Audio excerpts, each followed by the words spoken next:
हरे कृष्णा। ओम नमः शिवाय।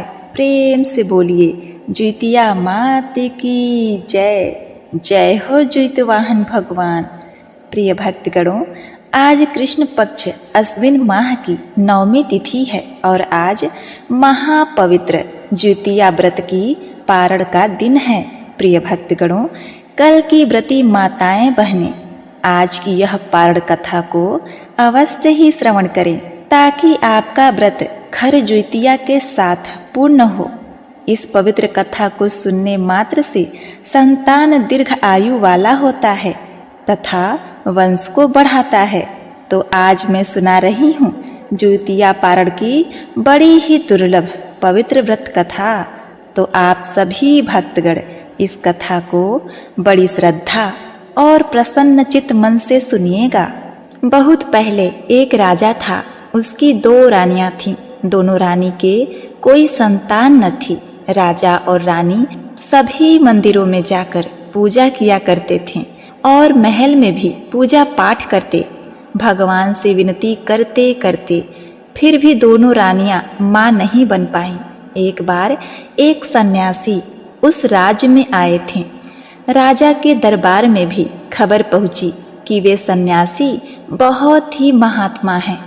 क्यों न उन्हें बुलाकर इस समस्या को हल करने की कोशिश की जाए।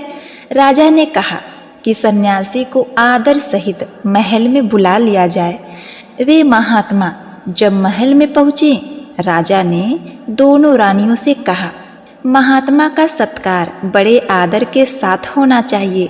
बड़ी रानी उसी वक्त तैयार हो गई और महात्मा को बड़े आदर के साथ खिलाने लगी तथा छोटी रानी महात्मा के फटे कपड़ों की ओर देखती और उनकी सेवा करने से आनाकानी करती।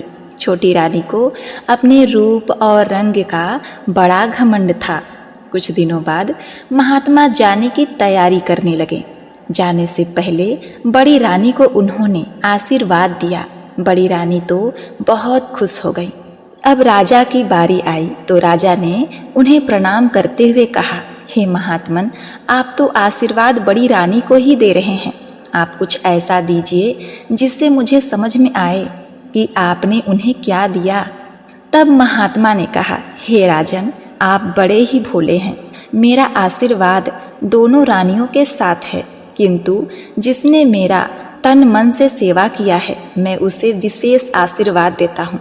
तथा हे राजा, अगर आप चाहते हैं कि आपकी छोटी रानी भी गर्भवती हो, इसके लिए छोटी रानी तथा बड़ी रानी को ज्योतिवाहन भगवान की पूजा करना होगा। ज्योतिया की पूजा करनी होगी, उसका व्रत रखना होगा। हे राजन, कुछ ही दिनों में ज्योतिया का व्रत आने वाला है। इतनी बातों का ध्यान रखिएगा कि ज्योतिया व्रत करने के बाद उसका पारण बड़ी ही विधि विधान से करना।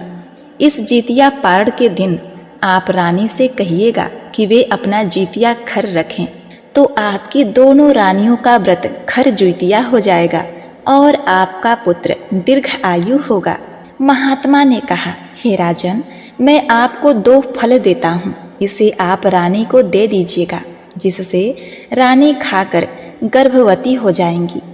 प्रिय भक्तगणों, यह बात कहकर ऋषि मुनि अलख निरंजन कहते हुए वहाँ से प्रस्थान करते हैं। अब कुछ ही दिनों बाद ज्योतिया का व्रत आता है और ज्योतिया का व्रत छोटी रानी भूल जाती हैं। उन्होंने इस व्रत को नहीं किया तथा बड़ी रानी को ये सब कुछ याद था। उन्होंने ज्योतिया का व्रत किया और विधि विधान से सुबह उसका पारण भी किया। पारण करके उन्होंने ज्योतिया व्रत को खर भी किया और महात्मा के दिए गए दोनों फल को जब रानी खाने के लिए ढूंढने लगी तो उन्होंने देखा कि छोटी रानी ने उस सारे फल को खा लिया है। यह देखकर बड़ी रानी बहुत दुखी हुई। अब बेचारी क्या करती, उस जूठे खाए हुए फल को खोजने लगी। खोजते खोजते उन्हें वह फल कचरे में प्राप्त हुआ। उन्होंने उसी फल में जो भी कुछ लगा था उसे खा लिया। फिर उन्होंने सोचा कि इस फल के बीज को इस तरह फेंकना अनादर होगा, इसे मैं पृथ्वी में मिट्टी में गाड़ देती हूँ। यह एक वृक्ष बन जाएगा और आगे चलकर मेरे पुत्रों को खाने के काम आएगा। यह सोचकर रानी ने उस फल के बीज को बगीचे के मिट्टी में दबा दिया। अब इधर देखिए, सचमुच में कुछ ही दिनों बाद वह रानी गर्भ से हो गई। यह खबर राजा के पास पहुँचते ही राजा बहुत खुश हुए। प्रजा तक भी खबर पहुँच गई कि राजा अब पिता बनने वाले हैं। पूरे राज्य में लोग खुशियाँ मनाने लगे। बड़ी रानी का मान सम्मान बहुत ही बढ़ गया और उनकी देखभाल करने के लिए सभी एक पैर पर खड़े रहते। उधर छोटी रानी के मन में बहुत ज़्यादा जलन हो रही थी और रात दिन वह ईर्ष्या से जलने लगी। सोच रही थी कि अभी से बड़ी रानी का इतना आदर होने लगा, न जाने बच्चा पैदा होने के बाद कितना ज़्यादा आदर होगा। उसने महल की दाई को बुलावा भेजा और उसे ढेर सारा सोना देकर अपने साथ शामिल कर लिया और दोनों मिलकर कुछ बहुत ही बुरा कपट और षड्यंत्र करने लगे। समय पर रानी ने 2 सुंदर बच्चों को जन्म दिया, एक बेटी और एक बेटा। दाई ने तुरंत बच्चों को एक डलिये में रखकर छोटी रानी के पास ले गई और उसके बाद बड़ी रानी के पास 2 बड़े बड़े पत्थर रख दिए। बड़ी रानी ने जब पत्थरों को देखा तो उसे बहुत हैरानी हुई, ये कैसे हो सकता है, और तरह तरह के विलाप करने लगी। लेकिन उसका विलाप सुनने के लिए वहाँ कोई नहीं था। उधर राजा खुशी से झूमते हुए बड़ी रानी के पास पहुँचे और जब उन्होंने देखा कि बड़ी रानी 2 पत्थरों को आश्चर्य से ताक रही हैं, राजा वहीं रुक गए और दाई से पूछने लगे कि क्या बात है। दाई ने कहा कि बच्चे नहीं हैं महाराज, पत्थर निकले हैं। राजा को बहुत गुस्सा आया। बड़ी रानी को उसी समय महल से निकाल दिया और उसे अपने खेतों में कौवा हकनी, खेतों में कौवों को उड़ाने का काम करने लगी। अब रानी को कौवा हकनी बना दिया। पूरे राजमहल में ये बात फैल गई कि बड़ी रानी ने ईंट पत्थर को जन्म दिया है। उधर छोटी रानी अपने 2 चौकीदारों को बुलाकर वह डलिया दे दी और उसने कहा, इसमें से 2 बच्चे हैं, दोनों को ले जाओ और मार डालो और सबूत के तौर पर इनकी आँखें और दिल निकाल कर ले आना। दोनों चौकीदार डलिये को लेकर जंगल में गए। डलिया खोलकर दोनों बच्चों को जब देखा तब दोनों ने निश्चय किया कि बच्चों को वहीं छोड़ देंगे, क्योंकि बच्चे इतने सुंदर थे कि वे दोनों चौकीदार उसे मार न सके। उनका कलेजा कांपने लगा। भगवान बच्चों की रक्षा करेंगे, ये सोचकर वहीं डलिया रखकर दोनों ने सियार को मारकर उसकी आंखें और दिल निकालकर वापस महल में आ गए। छोटी रानी ने जब पूछा, हो गया काम? उन्होंने कहा, हाँ रानी साहिबा, आपका काम हो गया। दोनों सबूत के तौर पर सियार की आंखें और दिल रानी को दे देते हैं। रानी ने उन आँखों और दिल को पकाया और खा गई। उधर बड़ी रानी दिन भर कौवे उड़ाती और रात भर पूजा पाठ करती। उधर दोनों बच्चों को एक कुम्हार जो कि जंगल में लकड़ियाँ बीनने गया था, उन्हें अपने साथ उठा लाया। उनका पालन पोषण करने लगा। दोनों बच्चे जब 5 वर्ष के हो गए तब छोटी रानी कहीं जा रही थी। रास्ते में उसने देखा एक 5 साल का बच्चा मिट्टी के घोड़े को पानी पिला रहा है और उसके बराबर की एक बच्ची अपनी गुड़िया को तैराना सिखा रही है। बच्चे कहते हैं, चल मेरे घोड़े पानी पी टुबुक टुबुक। बच्ची कहती, चल मेरी गुड़िया तैर सीख फुदुक फुदुक। ये सुनकर छोटी रानी हंसने लगी और कहा, कहीं मिट्टी का घोड़ा पानी पीता है या मिट्टी की गुड़िया तैरती है? दोनों बच्चों ने एक साथ कहा, क्यों नहीं? जब एक रानी ईंट और पत्थर को जन्म दे सकती है तो ये पानी क्यों नहीं पी सकता? ये सुनकर रानी को धक्का लगा। उसे पता चल गया कि ये दोनों बच्चे वही हैं। किसी तरह इन्हें खत्म करना होगा। अब देखिए वह छोटी रानी कितनी दुष्ट निकली। छोटी रानी ने बीमारी का नाटक शुरू कर दिया। कई वैद्य आ गए पर कोई फायदा नहीं होता दिखा। राजा ने हार कर रानी से उसका मर्म पूछा तो रानी ने बताया, मुझे उन दोनों कुम्हारों के बच्चे का कलेजा ही ठीक कर सकता है। मुझे उनका कलेजा लाकर दे दो, मैं स्वस्थ हो जाऊंगी। अब देखिए राजा मरता क्या न करता। सैनिकों को आदेश दिया कि उन बच्चों का कलेजा ले आओ। सैनिक उन बच्चों का कलेजा लेने निकल पड़े। सैनिक को आता देख बच्चे जंगल की ओर भागे और एक बांस और एक चंपा के पेड़ में बदल गए। सैनिकों को जब बच्चे कहीं नहीं मिले तो उन्होंने कुत्ते को मारकर उसका कलेजा ले आए और राजा को सौंप दिया। रानी खुश होकर अब ठीक हो गई।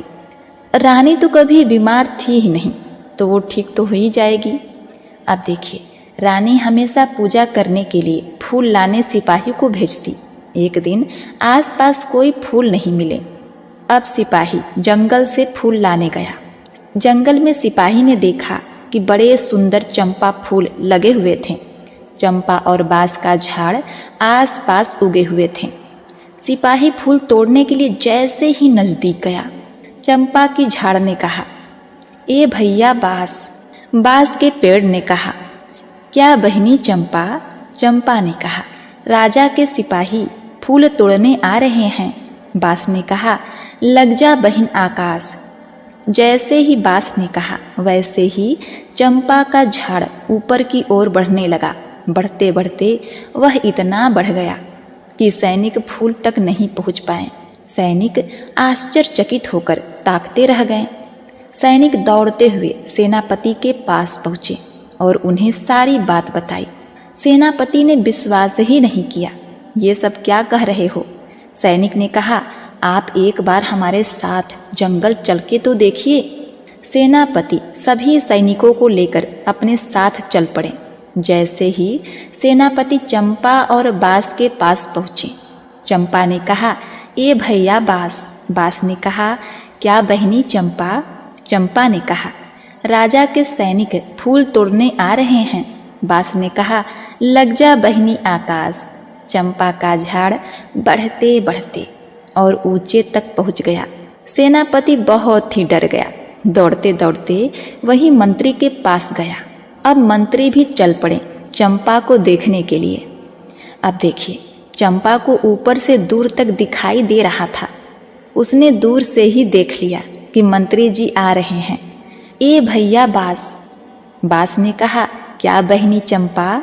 चंपा ने कहा, राजा के मंत्री फूल तोड़ने आ रहे हैं। बांस ने कहा, लग जा बहनी आकाश। मंत्री जैसे ही पेड़ तक पहुँचे, पेड़ और ऊपर उठ गया। मंत्री जी सीधे पहुँचे राजा के दरबार में। राजा ने कहा, इतना घबरा क्यों गए हो? मंत्री ने कहा, आप इसी वक्त सब कुछ छोड़िए और हमारे साथ जंगल चलिए। देखिए एक चंपा और बांस का पेड़ है जो हमारे जाते ही आकाश को छू लेते हैं। पता नहीं क्यों उसमें क्या है, मुझे तो लगता है कोई भूत और प्रेत का चक्कर है। सारी बात सुनकर राजा ने कहा, मेरी छोटी रानी भी मेरे साथ चलेगी। ये तो उन्हें ही दिखाना चाहिए। छोटी रानी को खबर देने वही दो सैनिक पहुँचे जिन्होंने उन बच्चों को वहाँ फेंका था। दोनों खूब डर गए थे। छोटी रानी भी डर गई थी। वे जल्दी से तैयार होकर राजा के साथ चल पड़ी। उधर बड़ी रानी भी फूल के लिए व्याकुल हो रही थी और फूलों की तलाश में निकल पड़ी। बड़ी रानी छोटी रानी के महल के पास से गुजर रही थी। उन्हें छोटी रानी और दो सिपाहियों की बात सुनाई दी। राजा और छोटी रानी जब जाने लगे, उसी सवारी के पीछे पीछे बड़ी रानी पैदल ही चलने लगी। बहुत व्याकुल होकर वह चलती जा रही थी। चंपा के झाड़ को ऊपर से सब कुछ दिखाई दे रहा था। यह कृपा तो भगवान ज्योतिवाहन का था। उन्होंने चंपा और बांस को आशीर्वाद दिया था। जैसे ही वह पास पहुँचे तो चंपा ने कहा, हे भैया बांस। बांस ने कहा, क्या बहनी चंपा। चंपा ने कहा, छोटी रानी संग राजा फूल तोड़ने आए हैं। लग जा बहनी आकाश। चंपा का झाड़ और भी ऊंचा हो गया।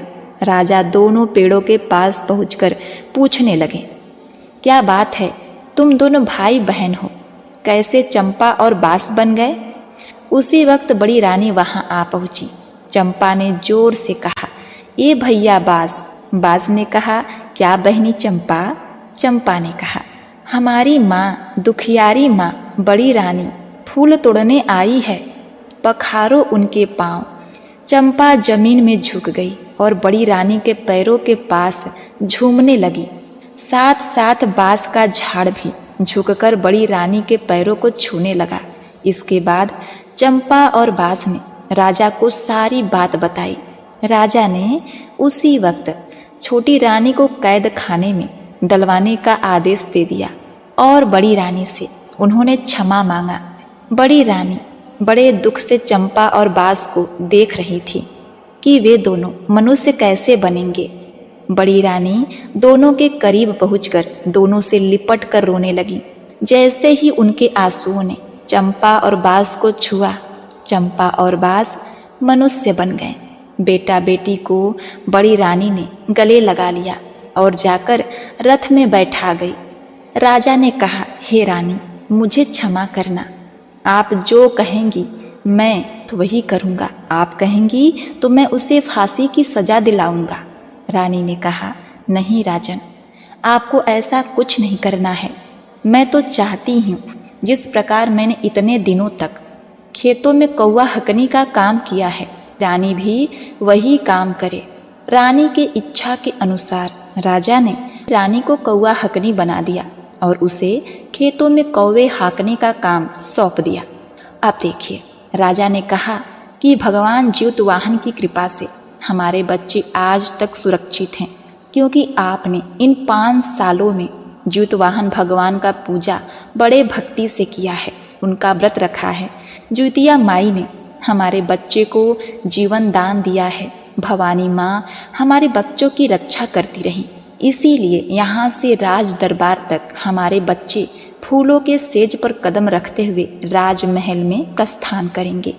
राजा के आदेश के अनुसार पूरे राजमहल में फूल बिछवा दिया गया और उन्हीं फूलों पे चलते हुए वे कोमल बच्चे आहिस्ता आहिस्ता राजमहल के अंदर प्रस्थान कर गए और उन्हें राज सिंहासन पर बैठाया गया।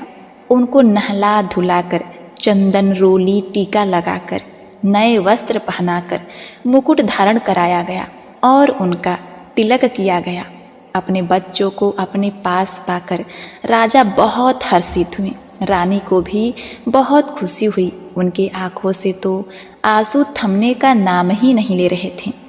सहसा उसी वक्त भगवान ज्योतिवाहन तथा माता भवानी दुर्गा जी प्रकट हो गईं। उन्होंने कहा, हे राजन, तेरी पत्नी बहुत ही पतिव्रता है तथा ममतामयी है। इसने बच्चों के खो जाने के बाद भी आस नहीं छोड़ी और पूरी भक्ति भाव से अभी तक 5 साल तक जितिया का व्रत किया तथा विधि पूर्वक उसने पारण किया है। इसीलिए उसके बच्चे अभी तक सुरक्षित हैं और आगे भी सुरक्षित रहेंगे। जब तक आप दोनों जीवित रहेंगे तब तक इन बच्चों का कोई भी बाल बांका नहीं कर सकता।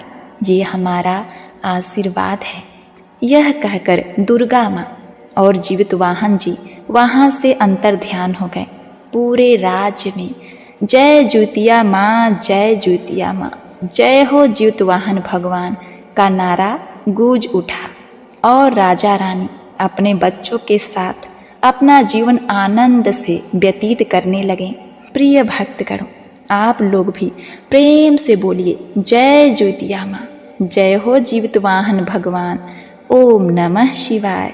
प्रिय भक्तगणों, उम्मीद करती हूँ यह कहानी आपको बेहद पसंद आई होगी। मैंने पूरी कोशिश की है कि इस पारण कथा को अच्छे से सुना सकूं। जो कोई भी त्रुटि हुई है अथवा आसपास की कोई भी नॉइज से आपको समस्या हुई होगी, इसके लिए मैं आपकी क्षमा प्रार्थी हूँ। आप हमें इसके लिए क्षमा करिएगा और भगवान ज्योतिवाहन की जय करते हुए कमेंट में जय भगवान ज्योतिवाहन, जय माता दुर्गा अवश्य लिखिएगा। आप हमारे चैनल को सब्सक्राइब कर लीजिए, लाइक करिए, शेयर करिए। आपका जीवन मंगलमय हो, आपका परिवार खुशियों से हरा भरा रहे, सदैव आपके घर में बच्चों की किलकारी गूंजती रहे। इसी कामना के साथ आपसे विदा लेते हैं। मिलते हैं नेक्स्ट वीडियो में। तब तक के लिए अपना ख्याल रखिए, अपनों का ख्याल रखिए। नमस्कार।